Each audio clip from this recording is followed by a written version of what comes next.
voltamos com o Horizonte Debate. Se você chegou agora, seja bem-vindo, seja bem-vinda nesse finalzinho de feriado na quarta-feira. Hoje falamos exatamente sobre o Dia do Trabalho, mas com poucas razões para comemorar. O desemprego e o mercado de trabalho no Brasil estão em crise. Rubens, desculpa, no finalzinho lá do primeiro bloco, você colocava um raio-x das diversas fraturas. Escutei muito uma expressão que eu acho que é interessante. Nadávamos nus ali em 2008 na Marolinha e depois, na hora que a maré recuou, vimos que estávamos de fato pelados. Quando em 2014 e 2015. Eu te interrompi na hora que você falava quando Dilma peitou o sistema financeiro. O que é isso? Quando Dilma resolveu, porque o Lula não peitou o sistema financeiro, o Lula manteve o crescimento econômico brasileiro sem peitar o sistema financeiro. Peitar significa ter o Meirelles ali do lado dele? Ele deixava o Zé Alencar, que era o vice dele, xingar os juros, mas ele manteve os juros lá em cima, ou seja, o rentismo, o sistema financeiro, ele abocanha boa parte da renda nacional. Isso sempre foi assim, o Lula não fez nada. Principalmente cobertura de crédito. Sim, sim. Apenas para o telespectador entender. Aquele dinheiro que você deixa lá no seu banco e que rende mixaria é diferente, por exemplo, de você ficar devendo seu cheque especial. Nossa Senhora. É um pouco disso que o Rubens está dizendo. Você deixa o dinheiro lá e ele rende muito pouco. Na hora que você deixa de pagar o seu cheque especial, a facada ela é crucial. Sim, um país com os juros reais que tem o Brasil, é muito difícil a economia deslanchar. O Zé Alencar, que era vice do Lula, falava isso toda hora. Lula deixava ele esbravejando contra os bancos, mas mantinha os juros altos. A Dilma tentou abaixar os juros, tentou abaixar o ganho do sistema financeiro, perdeu essa parada, tentou fazer isso ao mesmo tempo que tentava uma industrialização, tentava aquele PAC, Programa de Aceleração do Crescimento, perdeu a parada. E aí o que acontece? O empresariado nacional, empresariado produtivo, ele absorvia esse impacto de uma economia com juros altos e também absorvia um impacto que muito pouca gente fala, que foi o seguinte: durante 2004, 2005, até 2012, 2013, o sindicalismo brasileiro estava obtendo ganhos expressivos nas negociações. Em 2012, houve quase 900 greves no Brasil e 75% delas, os sindicatos ganharam aumentos acima da inflação. Só que isso não era mais, a partir de quando o rentismo, o ciclo de commodities para o exterior findou, o ciclo de crescimento via incentivos fiscais findou, o rentismo, ou seja, o sistema financeiro abocanhando parte da renda, manteve-se. Não dava mais para o empresariado fazer face aqueles ganhos do trabalho. Deixa eu só passar um pouquinho da bola. Segure essa conclusão. Quando peita-se esse empresário, Valquíria, quando peita esse sistema, quando a China deixa de comprar aquilo que nós mais produzíamos, minério, em base minério, petróleo, commodities em geral, soja, o que fazer com esse país, com gente que está morrendo de fome, sem trabalho, sem dignidade?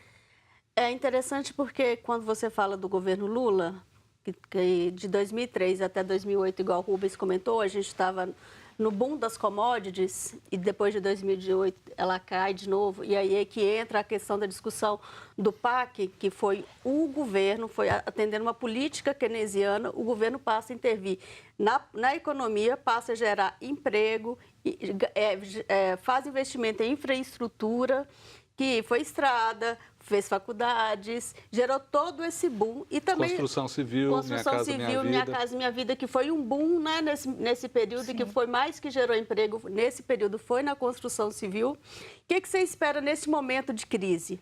O empresário, ele não vai investir enquanto ele não sentir confiança por parte também do Estado para investir. Então, nesse momento de crise, a gente espera uma reação, também uma proposta, em vez de fazer uma política mais conservadora, igual a gente está vendo, que está gerando desemprego, está havendo uma retração do empresariado para querer investir, é necessário uma postura do governo de, em vez de aplicar, em vez de aprovar a PEC do teto, né, Rubens? que foi assim, que congela os gastos do governo, o que ele deveria fazer? Ele deveria investir novamente, investir de novo na infraestrutura do país para que isso possa gerar emprego, possa gerar renda e aí virar um efeito multiplicador na economia. Agora vamos lá, a pergunta ela é ampla e, Paulo, eu queria que você me ajudasse nessa. Muitas das pessoas que agora estão escutando a gente, ouvindo a gente, vendo, têm uma ideia de que essas obras do PAC não foram completadas. Sim. Que muitas dessas estradas estavam superfaturadas. Que as obras da Petrobras, que o juiz Sérgio Moro, com a Lava Jato, acabou interrompendo drasticamente, construtoras como a Odebrecht, a OAS, que estavam de fato superfaturando obras. Rubens, obras de Copa do Mundo, obras da Olimpíada do Rio, ou seja, gerava de fato muito emprego, a economia do país ela se movimentava em função disso, pagar aqueles trabalhadores ali. Mas, ao mesmo tempo, muita gente vai dizer que não, que essa estrada não podia continuar desse jeito, porque ela estava superfaturada. Paula, o empresário, é ele que promove a renda, é ele que promove o emprego, é ele que promove a menor desigualdade? A candidatura majoritária, o presidente Bolsonaro, em um dos debates presidenciais, se não me engano, o da TV Globo, ele disse que uma hora o trabalhador teria que escolher entre ou o emprego ou o direito. Ou seja, o empresário estava sendo penalizado com tantas regalias sindicais ao trabalhador. Eu estou sendo advogado do diabo, Rubens. O que fazer, Paulo, nesse sentido? Eu vejo assim, primeiro que tem que existir uma parceria, né? Estamos num país onde os empresários também, assim como o trabalhador, pagam-se impostos altíssimos. Então, acho assim, e muitas vezes esse dinheiro ele é pago e nós, como cidadãos, não temos ali o retorno exato de como isso é aplicado. Então, é onde a gente vê realmente que existe toda essa falta, né, de aplicação do nosso dinheiro. Então, da mesma maneira, eu vejo que não é uma questão de ser só o empresário.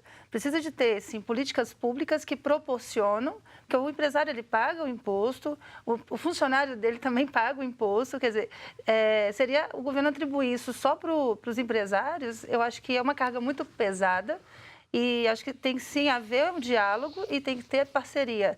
Acho que a sociedade ela vai ser realmente diminuir a desigualdade quando o governo e os empresários entenderem a situação que nós estamos vivendo agora e tem que ceder dos dois lados. Acho que tem que ter uma parceria um pouco mais firme. Valquíria, entre o emprego e entre o direito, isso foi colocado em xeque.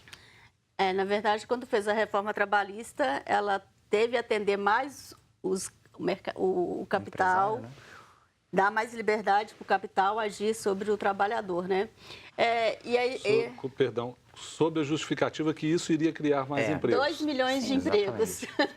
Cadê esses 2 milhões de empregos? Tá e hoje você faz um discurso que a reforma da Previdência vai gerar emprego. E aí você vê que reformas... Primeiro a gente fez a reforma trabalhista, aí veio primeiro foi a do teto, com o discurso de que iria gerar crescimento, que iria gerar confiança de novo dos investidores. Isso não aconteceu. Deixa eu só traduzir um pouquinho para o telespectador. Essa reforma do teto é quando o governo fixa um número determinado de investimento. Ou seja, nós não vamos fazer mais infraestrutura, saúde e educação, o teto está limitado, não vamos gastar a mais do que isso. O argumento era de que as obras no Brasil estavam superfaturadas, portanto, era preciso parar a obra. É um negócio... Posso só falar uma coisa? Já viu aquele ditado? Já viu aquele ditado de jogar fora a água do banho com o bebê? Se as obras estão superfaturadas... Isso realmente é um problema do Brasil, o superfaturamento de obras de infraestrutura, rodovias... Corrupção na Petrobras. A corrupção na Petrobras começou quando? Sempre existiu, 1950, quando a Petrobras nasceu. Tá? A corrupção na Petrobras começou ali. O Paulo Francis já avisava isso. Passou pelos governos militares todos, passou por todos da redemocratização. Não estou xingando nenhum presidente, falando. Passou, entendeu? Então nós temos que continuar isso? Não. Mas tem que acabar com a Petrobras por causa disso, a Petrobras é uma empresa absolutamente eficiente, uma das empresas mais eficientes do mundo. Agora, tem uma tecnologia fantástica. Agora deixa eu uma voltar, cadeia produtiva enorme que foi desestruturada. Aqui. O segundo ponto, reforma trabalhista. Várias coisas, por exemplo, diminuir o poder e a influência dos sindicatos. Das negociações. Aquela questão de você partir o turno de trabalho, flexibilizar as férias, aquela coisa toda. Com um discurso muito claro de que isso iria ajudar o emprego, né? Não aconteceu, Valquíria? Não aconteceu, pelo contrário, né? A gente vê que o emprego aumentou, o desemprego aumentou no Brasil. A reforma trabalhista, ela não atendeu, de fato, a expectativa, porque, na verdade, quando você demite um funcionário, você tem um tempo para você contratar ele de novo. O que acontece? Eles estão... Está havendo uma grande demissão e está gerando um trabalho que seria através de autônomos com a criação do MEI, que está tendo para substituição da carteira assinada. Então, ou seja, está havendo uma transferência da carteira assinada... O famoso PJ. O número de trabalhadores com carteira assinada no Brasil tem caído... números absolutos. Sim. Não só proporcional, absolutos. E o número das MEIs tem aumentado para substituir esses que eram de carteira assinada. MEIs, agora, você pode explicar. Agora eu quero terminar microempresas individuais. Agora eu quero terminar esse segundo bloco, Valquíria. Eu vou fazer uma provocação para a Valquíria. Como lidar com a crítica que chega à comunicação da TV Horizonte? Você é sindicalista? Sim. Então, se você é sindicalista, você é comunista, você é petista, como lidar com isso? E como lidar com aquele sujeito que diz assim, não, mas quando o emprego estava bom, o sujeito ficava 6 meses e saía para poder pedir o seguro-desemprego. Algo que a gente escutou muito, inclusive de pessoas simples. Sim. Eu quero voltar daqui a pouquinho com essa polêmica. A Valquíria vai responder para a gente o que ela faz quando alguém chama a de comunista. Vamos para um breve intervalo e voltamos daqui a pouco.